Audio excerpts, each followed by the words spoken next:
celebrate 125 years of United Association achievements, of visionary leaders and dedicated members. The road has been long and eventful, but despite many challenges along the way, we have prevailed and prospered.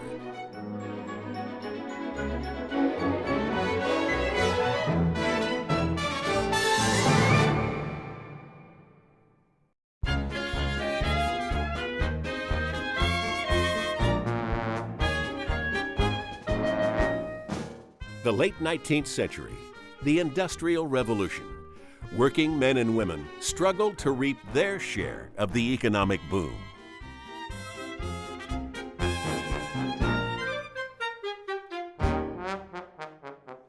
April 25, 1889, Boston plumber P.J. Quinlan writes to Washington, D.C. plumber Richard A. O'Brien about forming a united brotherhood, a humble beginning with enormous potential. We have been separated long enough. And on October 11, 1889, the United Association of Journeyman Plumbers, Gas Fitters, Steam Fitters, and Steam Fitters Helpers of the United States and Canada was established at its founding convention in Washington, D.C. That same year, the National Association of Master Steam and Hot Water Fitters was founded, a forerunner to the Mechanical Contractors Association of America. The UA's early leaders knew what they were facing.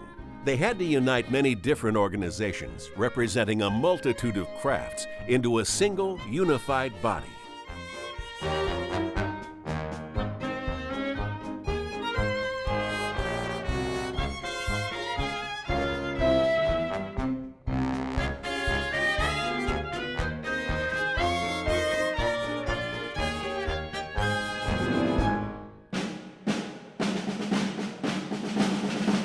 And then came the Great War.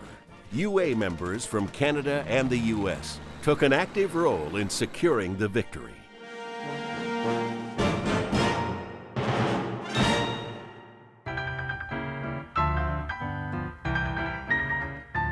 Through the 1920s, the UA fought off steady anti-union pressures and open shop competition and expanded to over 60,000 members.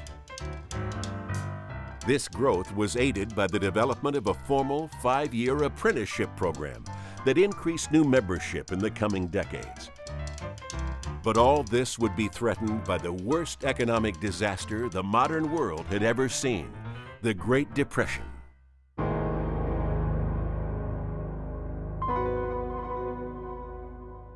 In the US and Canada, construction all but stopped. The economies of both nations spiraled downward, resulting in tens of millions of people unemployed.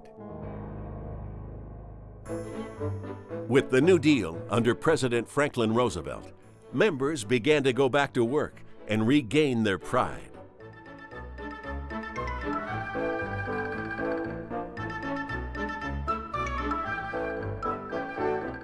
It would take the outbreak of World War II for both countries to fully recover.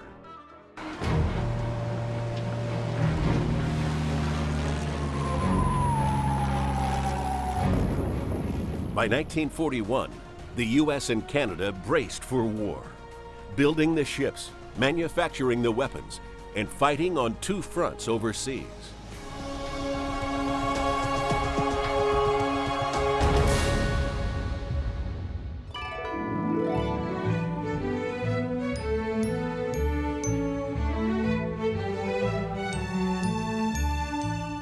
The end of the war ushered in an era of economic expansion across North America.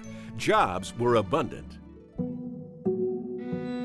However, as unions grew stronger, a backlash was perhaps inevitable. The Taft-Hartley Act was enacted, putting significant restrictions on union activities that we continue to live with today.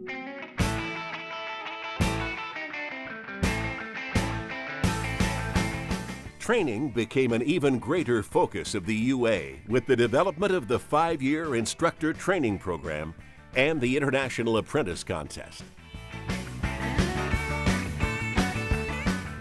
And a new pension plan was introduced across the UA. In 1953, President Eisenhower appointed UA General President Martin Durkin as Secretary of Labor. He became part of a cabinet known as 9 Millionaires and a Plumber. The UA and all of labor became stronger with the leadership of individuals like George Meany, a UA member. In 1955, the AFL and CIO merged, strengthening the labor movement.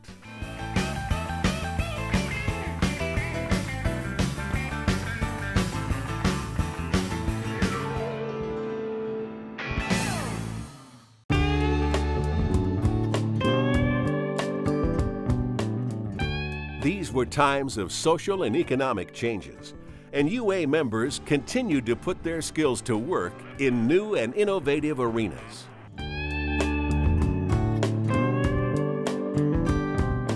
The Occupational Safety and Health Act, OSHA, was enacted in 1970.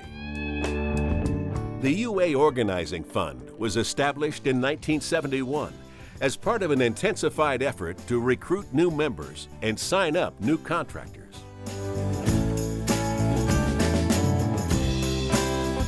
In 1973, the energy crisis had a profound economic effect on all Americans and Canadians. The UA contributed to the solution by helping build the 800-mile Trans-Alaska Pipeline.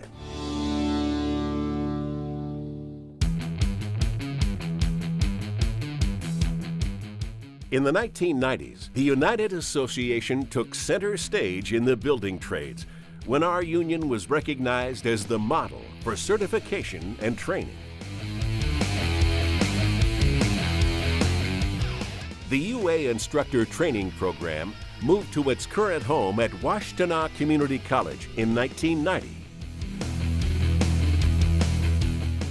By 1992, certifications began to have an even stronger influence in the construction industry. With the election of President Bill Clinton, the political landscape changed. The United States and Canada entered a period of economic growth. As the turn of the century neared, the UA instituted a market recovery program designed to help union contractors compete successfully.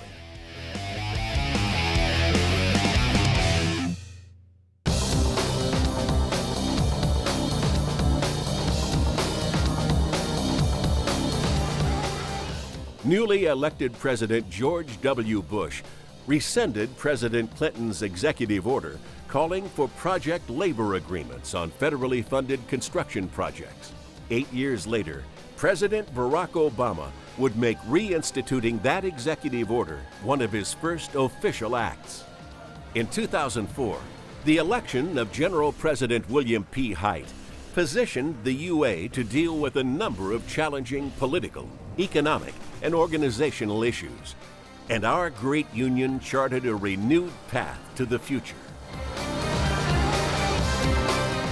As baby boomers began to retire in large numbers, contractors and vendors joined in partnership with the UA to expand training programs that featured many new technologies.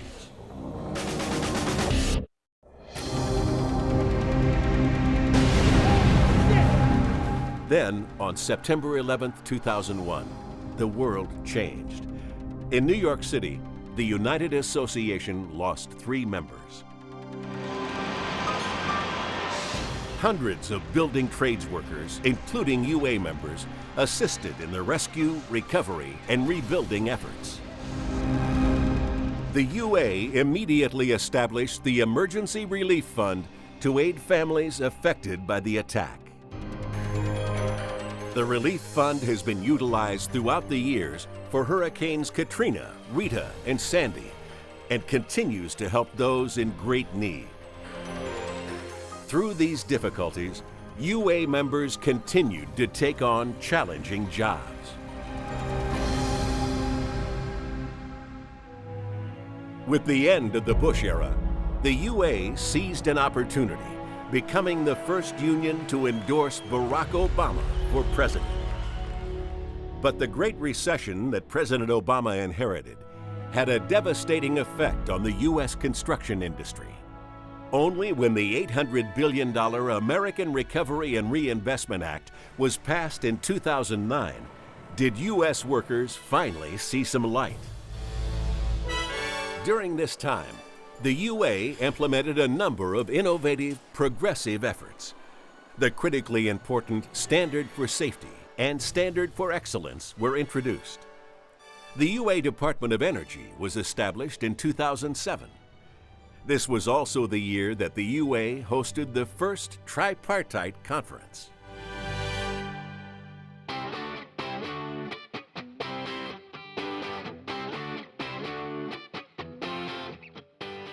As we moved into the present decade, the United Association continued to press forward.